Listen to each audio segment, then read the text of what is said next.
Good evening and welcome to the December 10th Rutherford County School Board meeting.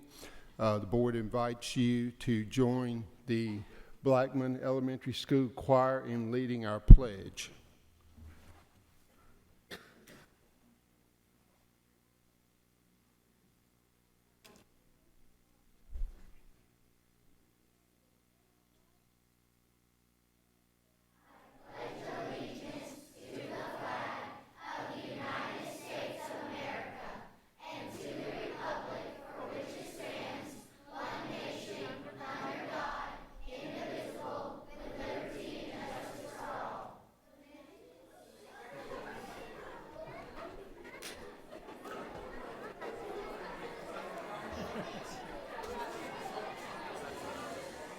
What'd they say? I don't know. I missed that. I guess. Thank you, young ladies and gentlemen. Also, the board would ask you to join us in a moment of silence tonight as we remember Emily Dyer, who lost her mother, Margaret Morgan, a few weeks ago. Emily works at our teacher center. Also, Gary Johnson, a central office employee who is in critical care at Centennial Hospital, and also the families of the tragedy here this past week in San Bernardino, California. If you would join the board in a moment of silence.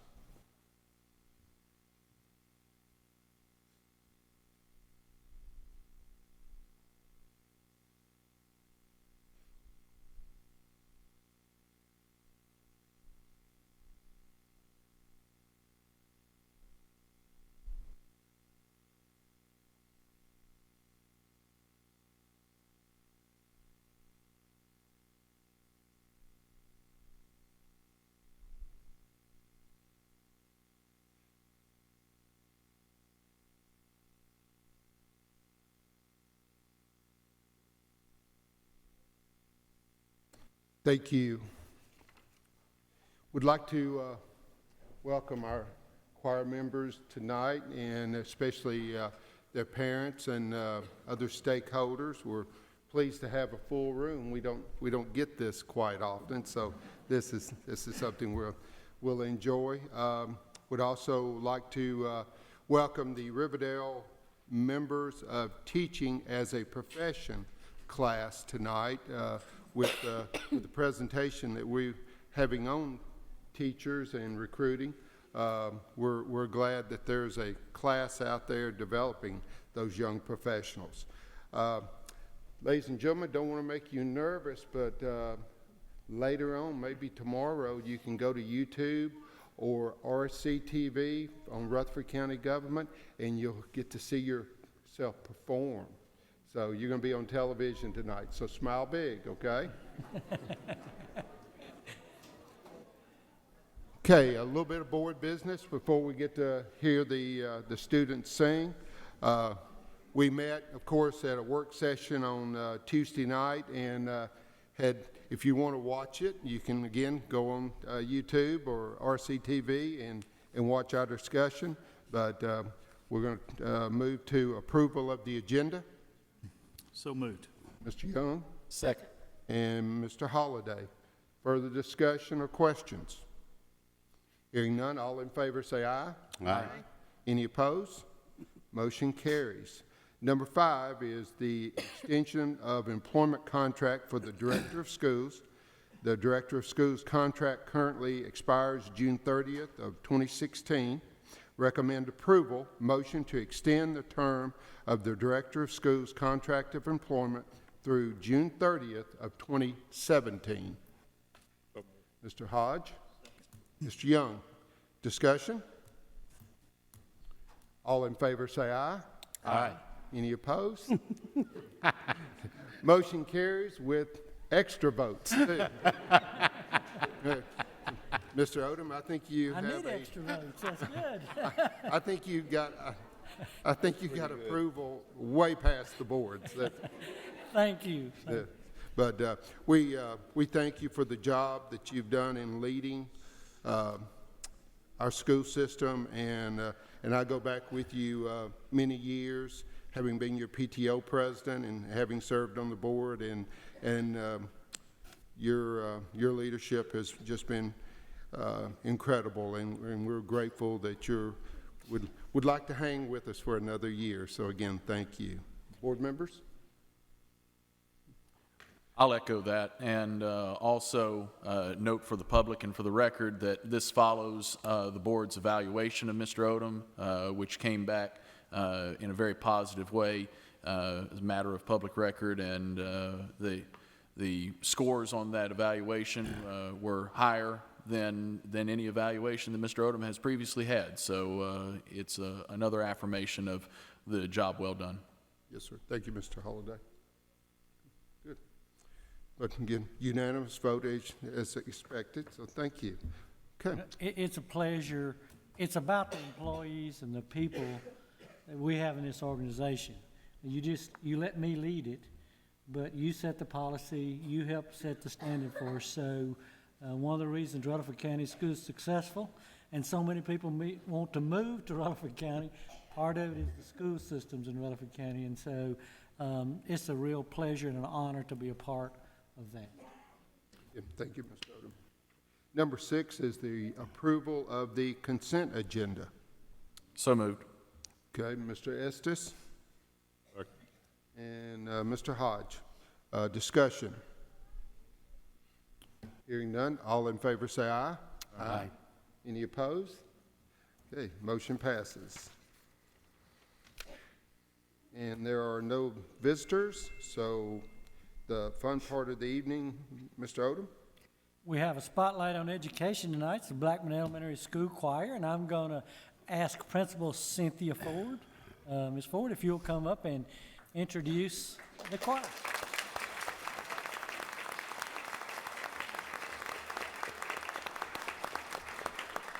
And I do want to say good afternoon to each and every one of you. In just a few moments, you're going to get to hear the Blackman Elementary School Choir, better known as the Intellectual Sparks, perform for you. And they'll be under the direction of Mrs. Danica Moore and Miss Laura Moss tonight.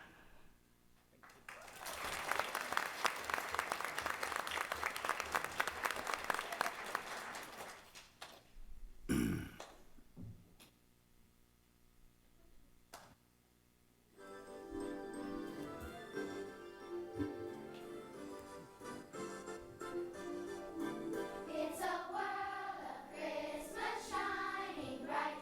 It's a world of joy on this festive night. Christmas in the air, Christmas everywhere. It's a world of Christmas far and near. It's a world of celebrations each year. Christmas in the air, Christmas everywhere.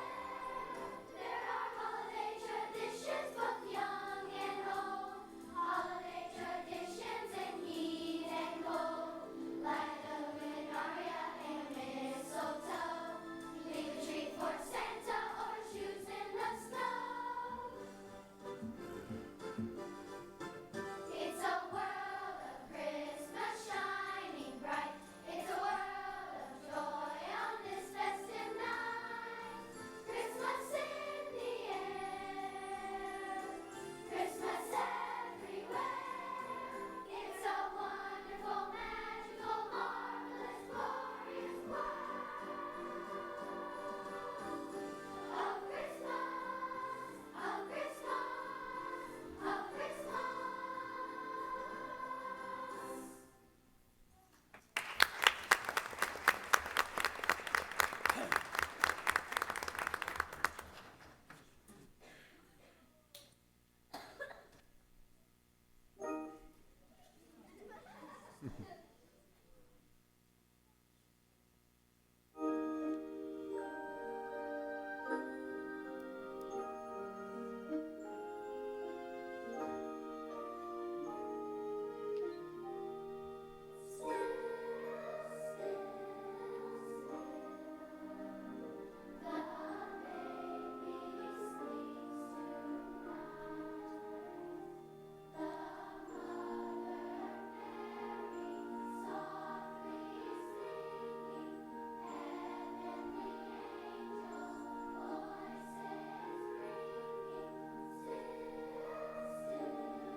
good, didn't he?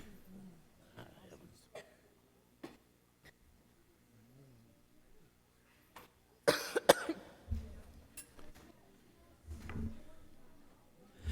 I think if we were scoring, we'd have to give extra points for difficulty level tonight. They Amen. said some Here, here. songs that were not particularly easy. Very proud of this performance and very impressed with the talent that these students have shown. Board members, we'll take a slight pause where we allow the students and possibly other stakeholders to exit. Well, you know, we'll be done by 8. Please feel free to stay if you'd like for the rest of the meeting. You're very welcome. This is Leadership Rutherford.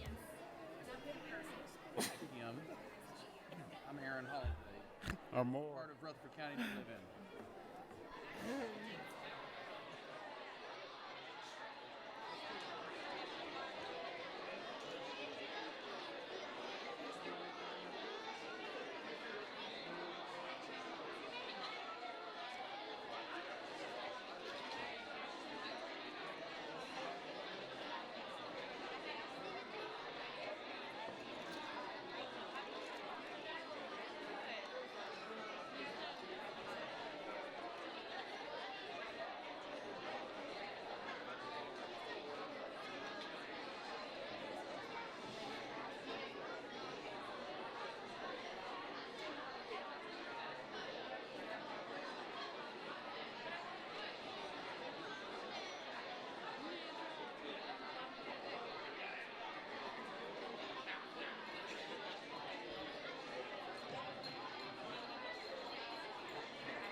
Group of Leadership Rutherford. I don't know if you're members, students, I'm not quite sure, but we're pleased to have you this evening also.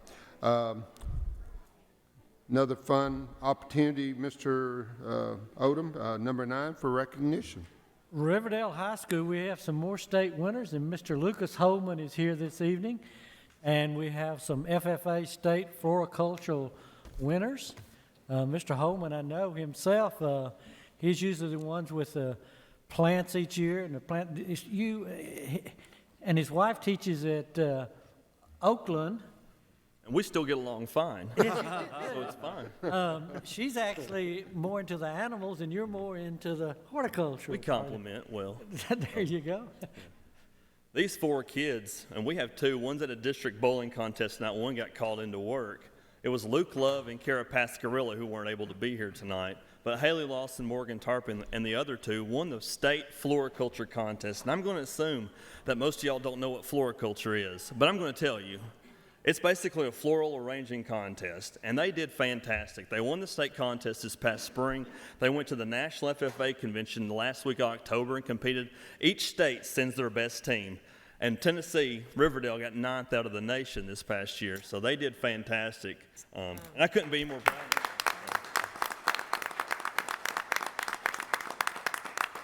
But we thank you for your support of career and technical education. Everything that we've been able to do is because of everyone's support for the board. Do y'all want to say anything? Thank you. You're welcome to if you like. Ladies, I have to ask, are you going into business soon? Possibly. I don't know for sure. College first. So. Okay. Good, smart girl. Yeah, congratulations. We always enjoy celebrating state and national winners, so thank you. We're very, very proud of you. Thank you. Thank you again. Thank you. I'll make a comment. Yet another example of skills that you can use through college and keep that student debt away, not just a regular $8 a year job or $8 an hour job or something like that, but these kind of skills will really pay off for you. So thank you so much for your dedication, and another example of state championships, national rankings coming through Rutherford County. Thank you. Yeah, thank you.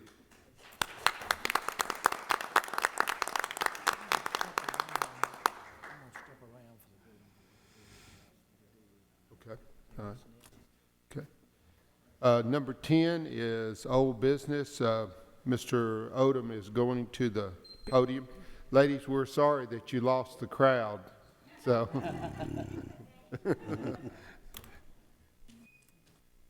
Mr. Odom, take it away.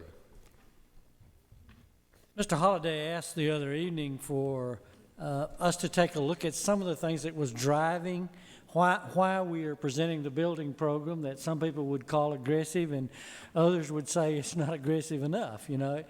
But here's some information. I'm going to just quickly go over some of this to see where are we getting the information, what's drawing our attention.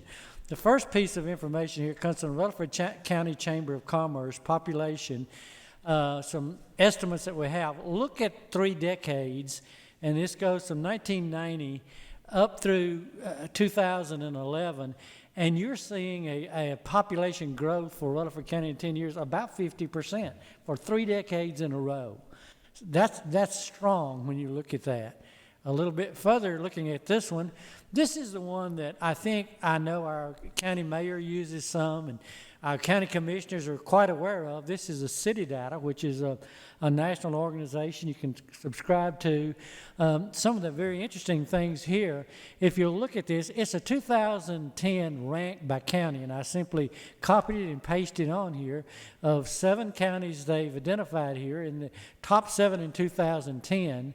The second number that you're seeing is a population in 2050. Now, that looks like a long time away, but it's 2015 now. That's just 35 years away. But if you look at that number, you see Rutherford County at 672,692. That's a growth of 410,088 more people in Rutherford County. That's more than we have now. This next 15 years or so is going to take us to more than the current population if this estimate is true. It's about 2.5 times the number we had in 2010.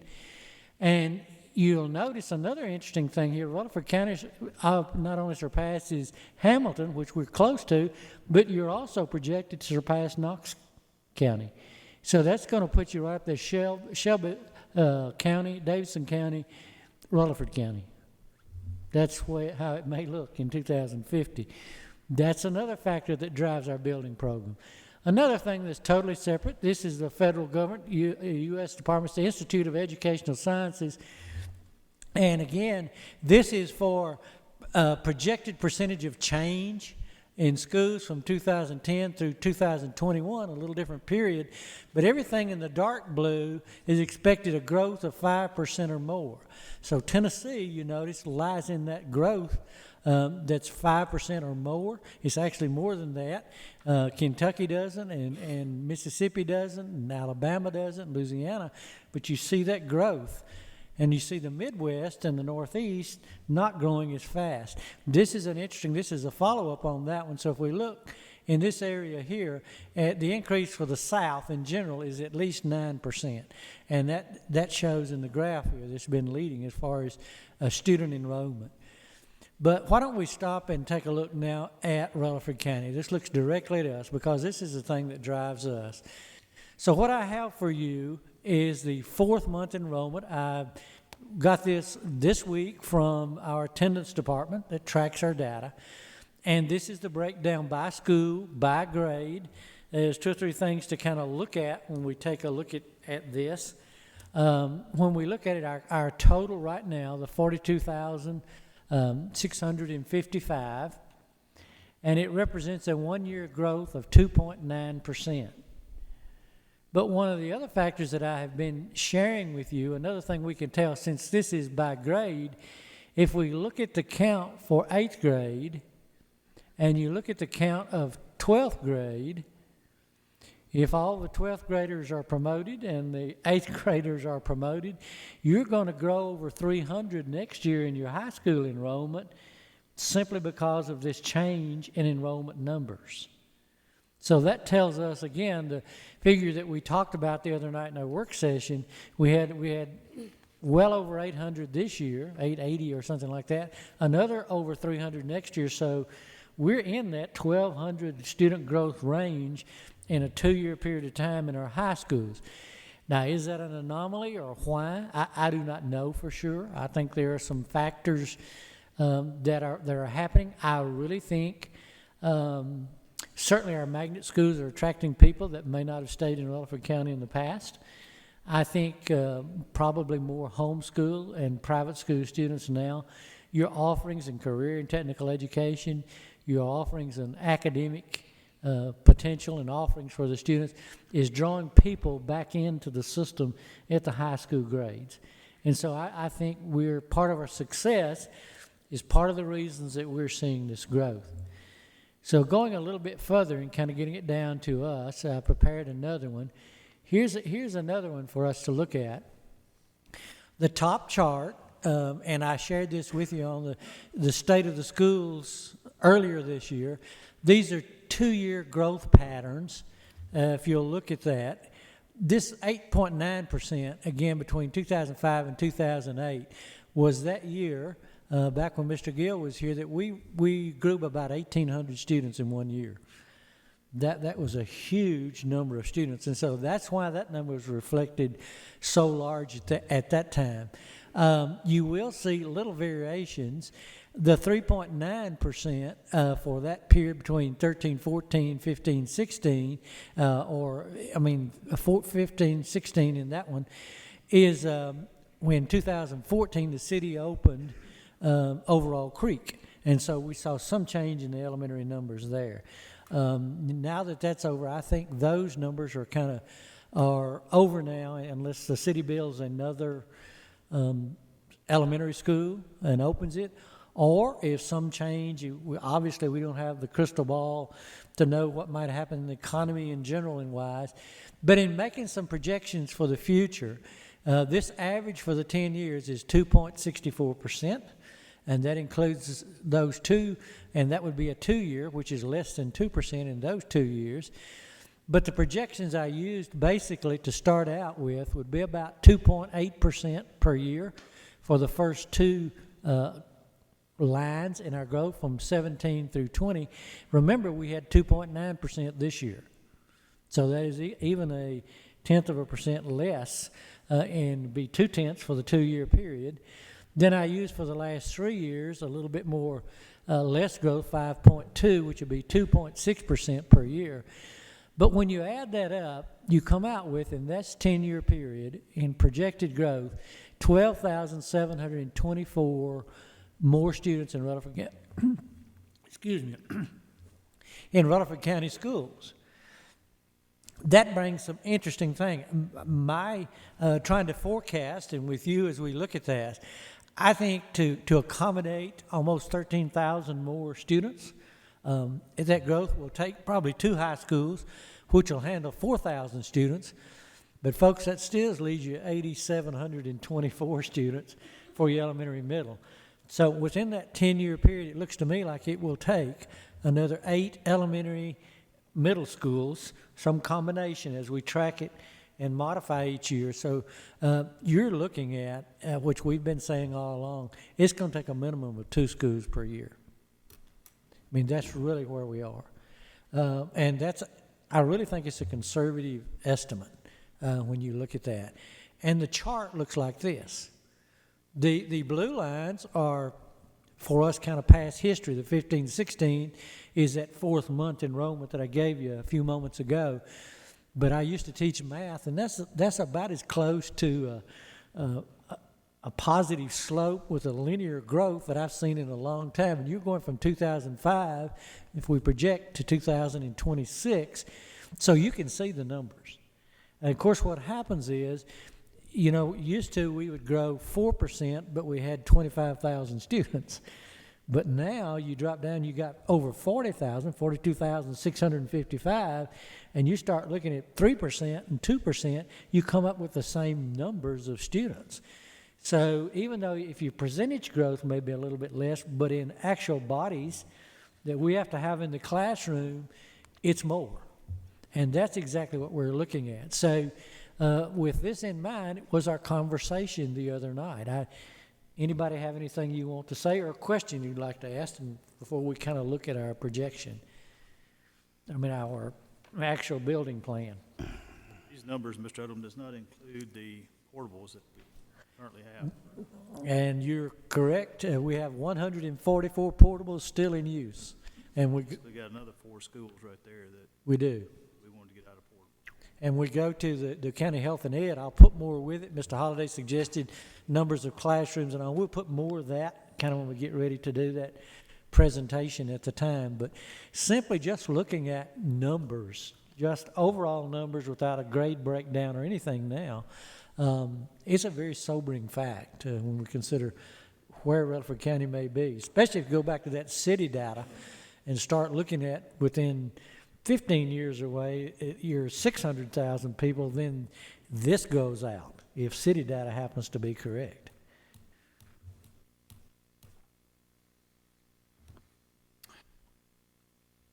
We've had an opportunity to digest a lot of this data in several meetings, and of course we discussed it in depth on Tuesday evening too.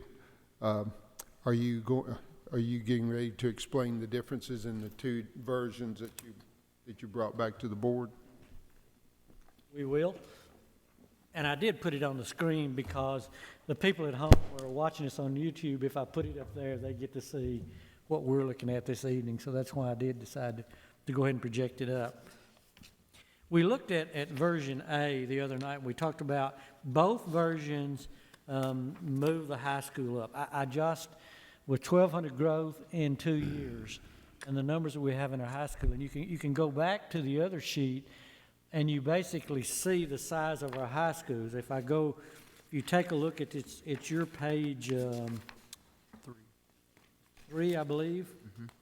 Look at page 3. Look at the growth in the high schools this last year. You saw Blackman High Schools increased by 127 1 year. We go down and we take a look at, let me go down and catch Laverne High.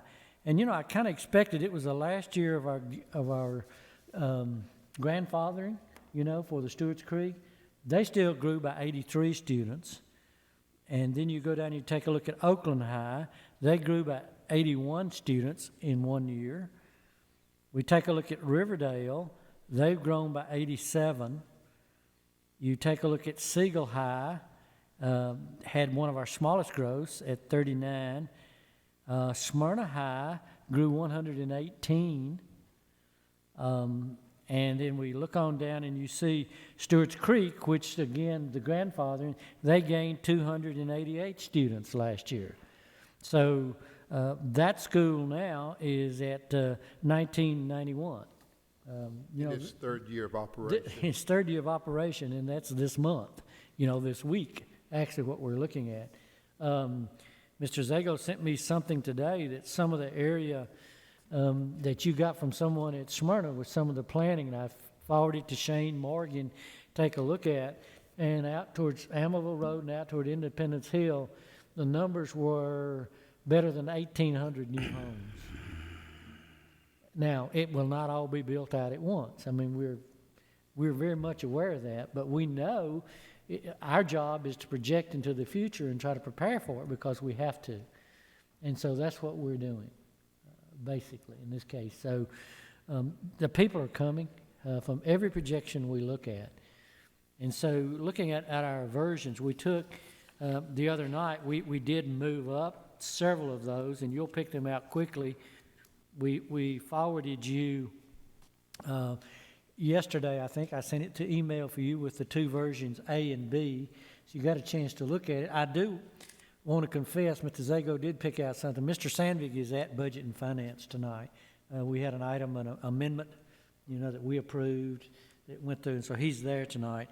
One thing that we did, if you look in February of 19 on B, another one there, we had two different prices on middle schools, and he has in his version now made them the same. Now, I tell you why it was higher. Because every year we wait, Mr. Clardy and them, in estimating, what percent do you typically add for every year later for the construction cost as they go up?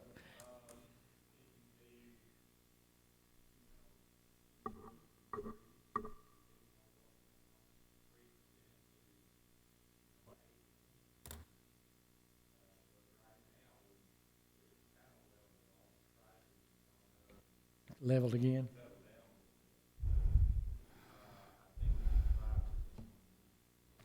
The version you had yesterday, Mr. Savage moved it down in the line item, but didn't adjust it, for the time frame, and that's why the two numbers came a little different. So, my recommendation to you would be, I think B. It does.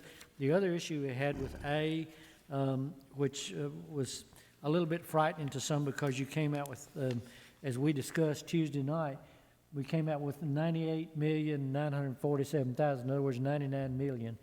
By another adjustment in there, we were able to kind of level it out a little bit more in version B. But again, any other changes you would like to make, certainly tonight would be the time. And we'd like to take this to the County Commission in January as we seek funding for the Rocky Fork Middle School. And another thing we discussed the other night, we talked about this year was a little bit less than we'd had before. But one of the reasons was, if you remember, in May, we actually requested funding to go ahead with Rocky Fork to do the design and to go ahead and start the construction, and they pulled it off. So by pulling it off of the last year's budget when they did, it's bumped it forward. And so that's now that we're going to have to go in January and request really what we asked for last May to kind of get back on track if we could.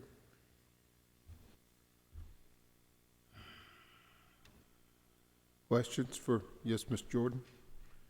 I noticed on the minutes of the Health and Ed, which was this week, wasn't it? Last night. Yeah.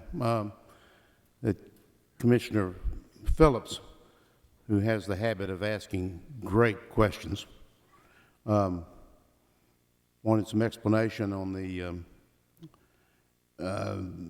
effect on Eagleville, I believe, of the new Rockvale High School if and when it's built. And I think if you show this really to every commissioner at some point, maybe in January, it's pretty obvious. And if we build the Rockvale School in either one of these, but let's say B, which I think is probably superior, by the time we get to that point right there, we'll be able to fill up that, I think, that school, Rockvale, with 500 or 600 from Riverdale and 500 or 600 from Blackman, It'll affect Eagleville, I would think, very little, if at all. And frankly, 500 or 600 from each one of those schools, I may be underestimating that. Well, Blackman High jumped back up to 2,131 this year. In other words, it's just so difficult to look at this and admit this to ourselves. But the Rockvale School, if it was built today, it would be at 80% capacity when it opened next August. And we're talking, what, 5 years? Yeah, we are. So, and I understand why we're talking 5 years. I understand that. But I'm just stating that growth is just overwhelming us. This would make your high schools actually 8 years apart. You're in your third year of Stewart's Creek High, so some people say it's just really expensive every 5 years. It's not every 5 years. It's actually an 8-year span. I think another interesting thing, Mr. Jordan, that wasn't mentioned in that, I did watch part of the YouTube of last night. We've had a dual zone at Eagleville for some time. They can go to Riverdale or they can go to Eagleville. Eagleville is at basically its capacity by people choosing. People want school choice. So Eagleville's numbers right now, they've been sharing. So if you were to build Rockvale and you do a dual zone, this time with Rockvale and Eagleville, very likely what your scenario is true. Eagleville will have plenty of students, and so would the Rockvale High School. Well, you notice, too, it's something that you know very well, and that is that the elementary numbers at Eagleville are very, very static and very even from the lower grades, and that's because he doesn't have any room to teach them. Right. He can't take any more, and he has to take them if they live in Eagleville, in that zone. He has to take them, so he has to leave a little bit of room for somebody that might move in. So he can't take a student that chooses to go there. So I don't think Eagleville's going to be much affected by Rockvale one way or another. But that's a long way away. And as we've said many times, and this board has said to me when I was commissioner, and we continue to repeat it, once we get 2 or 3 years out, we are really just relying on the director and the staff, and we're trying to make a very intelligent guess based on facts. And after you pass 2 or 3 years, then it gets a little gray. Mr. Hodge? I was just going to tell Mr. Odom I appreciate him making these changes. I think what we've got here is pretty more workable solution than what we had before. I like the way you moved things around. I think at that time the high school was going to definitely be needed. And so with that said, unless any other board members have any comments, I'd like to make a recommendation, motion that we approve the version B, Mr. Odom take it commission on in January. Thank you, Mr. Hodge. I'll second. Second by Mr. Holliday. The track record as far as the growth is there. You don't even have to be a math student to understand how we've grown, especially over the last 10 years. And it's just, I just don't see it letting up anytime soon. Board members? Oh, Mr. Odom? I'll ask Mr. Morgan, it's because sometime probably in January or something, I'll ask him to bring that map to you where he has plotted approved lots and all. That's a real impressive thing, and when we get rid of the commission, we can kind of bring that. He's got that, but I think sometime when you put that with what we're doing here, it's not what's going to be coming later, but it is really much of it is what's already here in approved lots that just do not maybe have a structure on them yet. It's, again, very sobering when you look at that about where we're going. And I do not want it to be lost, and Mr. Young brought it up again, and we've all talked about it, and I pray we continue to talk about it, that we have 2 schools out in trailer classrooms. So even with this construction schedule, we still have a bunch of trailer classrooms, and I'm looking forward to the day that that we can educate our students inside of mortar and brick rather than, rather than a trailer. So, I'm sorry, I'm on my soapbox again, board members, I'm sorry. And we do this every fall. And so next year, if this is our plan tonight, we'll look at this plan again because we actually changed from last year. Because wherever a big area is developed or something that we don't have any control over, then it does make us change sometime what we have to do. Some items have to come up a year earlier, you know, or we have to add another school. But again, for everybody that's listening to us, the reason we do this every year, and a number of years ago, I can remember when we only did 3 years. And the commission asked us to take a look out 5 so that they could do a better job of planning. And because the farther away we get from now, the more difficult it is to do those projections. But we've done some projections, and so this looks like, on tonight's information, it will at least take this to accommodate our students. We have a motion and a second. Further discussion? One last thought that I want to share, because it does help for us to be able to discuss this on Tuesday evening and then develop the ideas, the concept. We were moving some pieces and parts on Tuesday evening. The version B that is in the motion currently, it's a much more balanced approach. It takes care of some anomalies that, haphazard moving of parts and pieces. And so the work of the central office and Director Odom, much appreciated to have this good plan to present. But I also want to say that in 1999, 2000, 2001, when we were anticipating growth and we went on a string of building schools, I'm sure that it was a surprise to some and troubling for some to grab hold of that.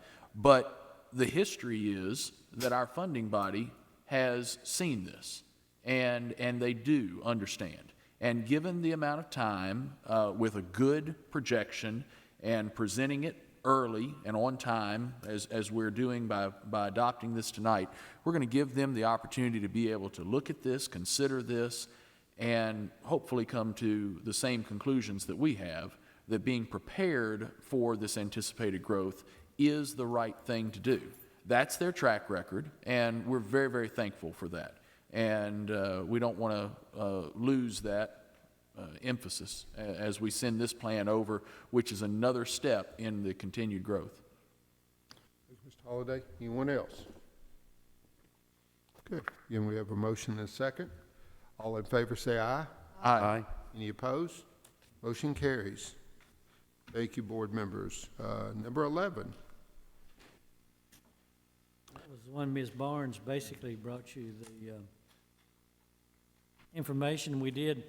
I did send you an email on this because Tuesday she was going to the recruitment fair, and typically at the MTSU teacher fall recruitment fair, she sees 5 other districts, and she said she saw 27 and they were offering everything to try to get people. If you want to speak to that, it would be fine, I think. To Dr. Severs and asked why the large number, and she said that school systems contacted her and asked to be present at those student teaching seminars on that last day to actively recruit candidates from MTSU.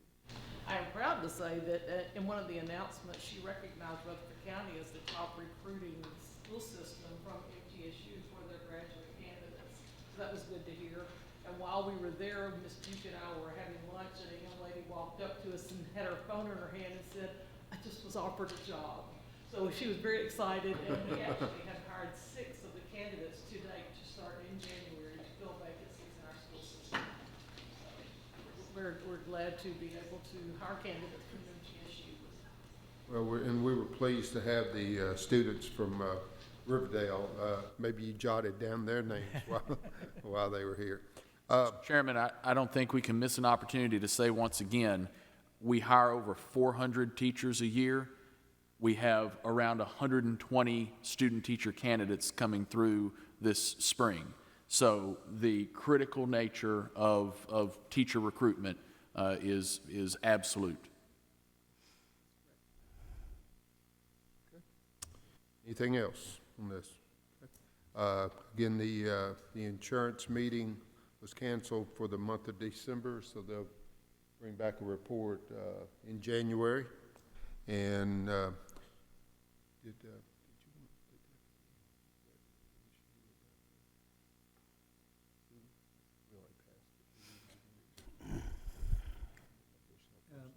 If any, again, if any of you are changing the staffing at our football games, what Mr. Blair is saying, asked you the other night, just a reminder again, before I send that out to principals, and I've talked to several of them myself, I'm not getting objections, but if you want some input, you need to just tell me or say it now. It would be adding an additional school resource officer for really inter-district games. And we have one of them back there to help generate that information if you'd like to. Mr. Harrison is back there if you have a question about it. I don't think you're going to get to share your thoughts tonight. I'm sorry. Okay. We're now at general discussion by board members. Anybody have anything? Mr. Hodge. I'd just like to make one comment with Mr. Estes over here told me all Murfreesboro knows it already, but I'm gonna reiterate it that Doug, he's been married 44 years. So